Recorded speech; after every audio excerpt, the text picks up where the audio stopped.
Hello, let's talk about the applied physiology of cornea.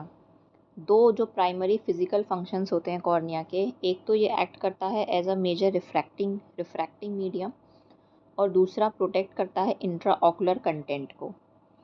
अब cornea का दो काम होते हैं। रिफ्रैक्टिंग मीडियम, जैसे कि हमने पढ़ा था कि आउट ऑफ जो 60 डायप्टर्स टोटल रिफ्रैक्टिव पावर होता है आई का, उसमें से 45 डायप्टर्स हमारा कॉर्निया का होता है और बाकी हमारे लेंस का होता है। तो मेजर रिफ्रैक्टिंग मीडियम होती है और इंट्राऑकुलर कंटेंट को प्रोटेक्ट करती है। अब कॉर्निया कैसे ये ड्यूटी अपनी फुलफिल करती है? अपनी ट्रांसपेरेंसी मेंटेन करके और अपने टिश्यूज़ को रिप्लेस करके। अब कॉर्निया ट्रांसपेरेंट क्यों होती है? इसकी बहुत सारे पॉजिटिव फैक्टर्स होते हैं। तो सबसे पहला तो होता है कि जो पिक्यूलियर अरेंजमेंट है कॉर्नियल लेमिली का, जैसे कि हमने पढ़ा कि ऑल्टरनेटली जो लैमिली होते हैं वो एक दूसरे से राइट एंगल पर अरेंज होते हैं। इसे हम लोग लैटिस थ्योरी ऑफ मॉरिस बोलते हैं। दूसरा है एवास्कुलरिटी और तीसरा होता है the relative state of dehydration. तो first is the peculiar arrangement of corneal lamellae, दूसरा है एवास्कुलरिटी और तीसरा है the relative state of dehydration which is maintain by the barrier effect of epithelium and endothelium.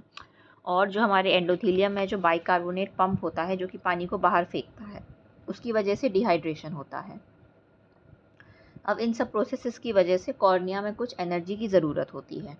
तो अभी एनर्जी कहाँ से आएगी? तो उसके लिए हम बात करते हैं सोर्स ऑफ न्यूट्रिएंट्स क्या हैं। तो सबसे पहले सॉल्यूट्स हो गए, ग्लूकोज एंड अदर्स। ये कॉर्निया में एंटर करते हैं कैसे? बाय सिंपल डिफ्यूजन से या फिर एक्टिव ट्रांसपोर्ट से। Active transport through aqueous humour and by diffusion from the perilimbal capillaries. Solutes कैसे एंटर करते हैं कॉर्निया में? या तो सिंपल डिफ्यूजन से या फिर एक्टिव ट्रांसपोर्ट से। एक्टिव ट्रांसपोर्ट कहाँ कहाँ से होगा? एक्वस ह्यूमर से होगा और पेरीलिम्बल कैपिलरी से डिफ्यूजन होगा। तो ये तो सॉल्यूट्स हो गए जिससे कि हमारी क्रेब्स साइकिल चलेगी और एनर्जी जनरेट होगी। ऑक्सीजन जो होता है वो एयर से होता है थ्रू द टीयर फिल्म। ये एक एक्टिव प्रोसेस होता है which is undertaken by the epithelium. अब अगर हम बात करेंगे कॉर्निया के मेटाबॉलिज्म की, तो जो मोस्ट एक्टिवली मेटाबोलाइजिंग लेयर है कॉर्निया की वो एपिथेलियम और एंडोथेलियम है। The former means the epithelium is 10 times thicker than the later. It requires a proportionately large amount of metabolic substrates. जो एपिथेलियम होता है वो एंडोथेलियम से 10 टाइम ज़्यादा थिकर होता है, तो उसको ज़्यादा मेटाबॉलिक सबस्ट्रेट चाहिए होते हैं। Now like other tissues, the epithelium क्या क्या मेटाबोलाइज कर सकता है? ग्लूकोज मेटाबोलाइज कर सकता है both aerobically and anaerobically into carbon dioxide, water and lactic acid respectively.